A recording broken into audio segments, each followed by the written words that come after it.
Poston. Mr. Kenji Yamada.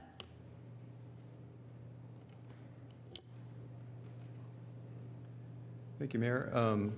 I'd just like to first acknowledge the Salvio Street bike lanes you alluded to earlier. I rode in them on my way here in the dark and rain, and it was very nice to be in a separate space from the cars next to me. It's much appreciated. I'd just also like to acknowledge the presence of many other Bike Concord members in the room here who have come out and stayed late to be here. And I also would like to thank you, members of council, and especially you, Mayor Hoffmeister, for keeping your word to us 2 years ago when you promised that the end of this master plan process would result in a standing Bicycle and Pedestrian Advisory Committee. I much appreciate that. I want to respond to the input brought by Mr. Poston just now and first acknowledge agreement with Mr. Poston that people who drive cars are, of course, important, legitimate users of the road. They need to be represented. Their needs need to be represented. Bicyclists and pedestrians are not the only users of the street. We agree on that. The reason for the point in our letter, which is point number 1, for requesting that this committee not be mandated to have someone who is a motorist and representing that interest in particular on this committee, is that we feel that is not the role of this committee. We do feel that the decisions that the city makes about the design of roads, the allocation of funding for roads, should certainly represent the needs of motorists at an equal level with those of bicyclists, pedestrians, and other users. They should not be less important.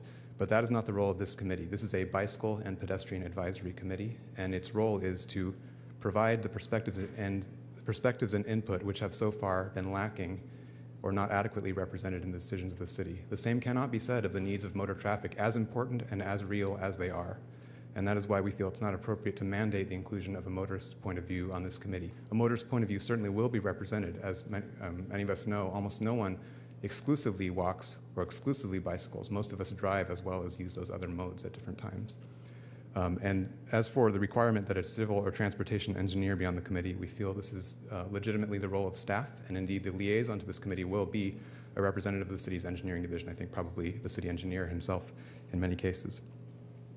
Now I'd like to explain our reasoning on points 3 through 6 in our letter, which request certain increases to the role of the BPAC compared to what staff recommends to you.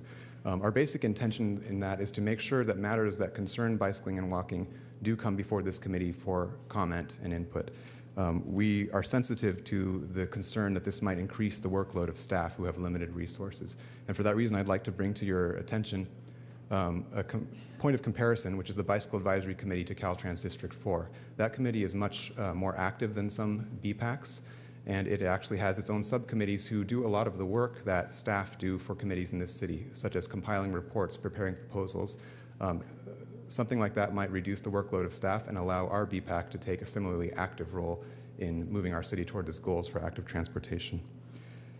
Finally, we'd just like to ask that members of this committee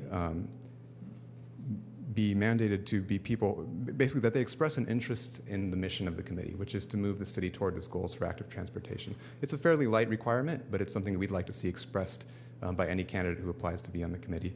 And finally, just wanted to highlight almost the last paragraph in our letter, which is that we feel that the monument community has a special relevance to the goals of this committee and the master plan. We're not asking for any kind of mandate that someone from there be on it, but just bringing it to council for consideration should people representing that interest be in the candidate pool.